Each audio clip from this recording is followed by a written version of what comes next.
la performance a été d'un niveau inférieur sur le plan de la constance défensive. Maintenant, je ne pense pas que l'équipe a tout perdu en 3 jours. C'est un niveau de concentration ou des circonstances qu'il faut qu'on a abordé les choses de manière un petit peu différente.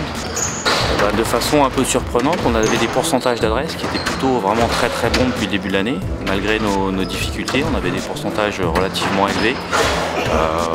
On a eu un jour sans. Je pense aussi que le fait d'être moins en rythme défensivement, d'avoir perdu beaucoup de ballons sur la première mi-temps, ça a fait que les joueurs étaient dans un rythme qui était différent et peut-être que nos tirs étaient pris dans...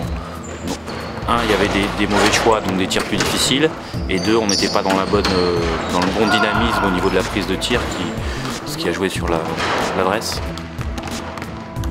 C'est impossible de faire une saison avec le même niveau de forme. On va jouer des matchs où on a des bonnes jambes, on va jouer des matchs avec des jambes où c'est plus difficile, mais ça fait partie d'une saison. Et effectivement, l'enchaînement des matchs fait que c'est peut-être un petit peu plus difficile en ce moment, mais c'est vrai pour toutes les équipes. Donc il faut savoir le gérer en faisant des meilleurs choix, en essayant de faire moins d'efforts, en courant moins après les ballons qu'on a perdus. Ouais, c'est un trio de joueurs qui joue de façon importante. Donc ces gens-là sont plus sollicités. On essaye d'alléger leur charge d'entraînement pour essayer de compenser cette surexposition pendant les matchs. Voilà ce qu'on essaye de faire pour essayer de niveler un petit peu leur charge de travail. De toute manière, aujourd'hui, dans notre situation, chaque match est un match à gagner, à domicile, à l'extérieur.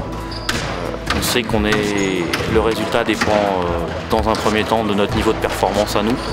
Il faut déjà que nous on ait un certain niveau de compétitivité pour pouvoir s'exprimer.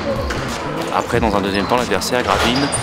Il y a eu quelques évolutions dans l'effectif. Par contre, le jeu est toujours énormément basé sur l'utilisation de pick and roll. Ça, c'est une constante chez eux, avec beaucoup d'agressivité, de Buix et de Bocolo.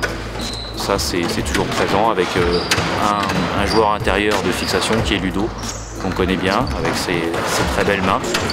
Et ça, il y a une constante par rapport à l'année dernière dans leur forme de jeu. On n'a pas une organisation défensive qui cible les joueurs.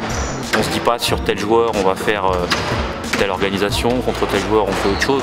On est plutôt stable sur ce qu'on fait, donc non, il n'y a pas une cible particulière et un joueur qui va faire changer notre organisation.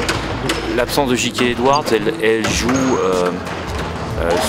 pas sur notre organisation, par contre elle joue sur la répartition des temps de jeu chez leurs joueurs intérieurs, où effectivement on peut avoir intérêt à essayer de les solliciter un peu plus défensivement sur leur pick and roll, en se disant qu'il n'y a pas les 25 minutes que J.K. Edwards donne régulièrement.